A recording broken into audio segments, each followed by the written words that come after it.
याद रखना वो ये है, हर वर्ग का अपना उच्चारण स्थान होता है। तो का वर्ग का जो उच्चारण स्थान होता है वो कंठ होता है। क्या होता है? कंठ। ये का खा गा घा अब बोलेंगे, अब बोलिए को ट्राई कर सकते हैं। तो जो आवाज है वो कंठ है, स्पर्श कहां मालूम पड़ता है? स्पर्श कंठ पे होता है। तो कंठ, ये कंठ वर्ग है, कंठ वर्ण है, और अतः इसलिए कंठ कंठ वर्ग या कंठ वर्ण कहा जाता है। ठीक, इसी तरह से चा की बात करते हैं तो चा जो है, चा वर्ग का उच्चारण स्थान तालु होता है। आप बोल के चेक कर लीजिए। अब बोलेंगे चा छा जा झा, तो आपकी जो जीवा है तालु को स्पर्श करती है। तालु कहां है? तालु ऊपरी दांत के पीछे जो भाग है उसको तालु कहते हैं। अब जब चा बोलेंगे, चा बोलने पे जहां जीवा स्पर्श करती है, जहां पे टंग, जहां पे जीभ टच करती है, वही तालु होता है। चा छा जा झा, तो तालु से उच्चारण इस में तालव्य वर्ण होता है, या तालव्य व्यंजन कहते हैं इसको। तालव्य वर्ण, तालव्य व्यंजन कहते हैं इसको।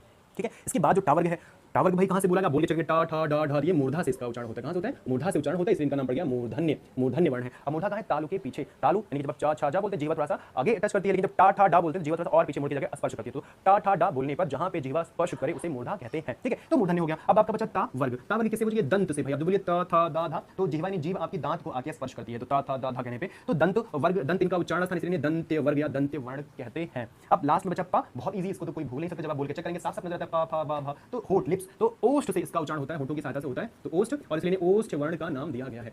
तो ये इंपॉर्टेंट बात ये है कि पहला वर्ग कंठ है, दूसरा तालव्य, तीसरा मूर्धन्य, चौथा दंत, पांचवा ओष्ठ। ये बात नोट करने योग्य है जो आपसे एग्जाम में पूछी जा सकती है। अब इसी में हम एक बात को और जिक्र कर लेते हैं। पांचों वर्गों के जो अंतिम वर्ण होते हैं जिनको पंचमाक्षर भी कहा जाता है, ये जो यहाँ देख रहे होंगे आप, इस तरह से लिखा हुआ है अंगा इया अड़ा ना मा। आप यहाँ पे नोट करके लिख सकते हैं, अगर आप नोट्स बना रहे हैं नोट करके यहाँ पे कि पांचों वर्गों के, ठीक है, आप लिख सकते हैं आराम से, पांचों वर्गों के पंचमाक्षर या अंतिम अक्षर जो भी आप लिखना चाहें, बात वही है, अंतिम वर्ण, पांचों वर्गों के अंतिम वर्ण का जो उच्चारण स्थान है, का उच्चारण स्थान क्या है? नासिका है भाई, नासिका नाक के द्वारा बोलते हैं। अतः इन्हें हम क्या कहते हैं? अनुनासिक वर्ण कहते हैं। अनुनासिक वर्ण कहा जाता है, अनुनासिक व्यंजन कहा जाता है। अब इसमें कौन कौन है भाई? अंगा आ गया, इया आ गया, अड़ा आ गया, न आ गया, मा आ गया। तो आप इनको खुद ही बोल के चेक करिए, आप साफ साफ देखेंगे जिनको हम नाक के द्वारा, नासिका के द्वारा बोलते हैं। तो अनुनासिक वर्ण कौन है? अंगा, इया, अड़ा, न, मा, पंचमाक्षर, पांचवें अक्षर होते हैं अनुनासिक वर्ण। तो ये था स्पर्श व्यंजन, जो उम्मीद है आपको समझ में आ गया होगा। चल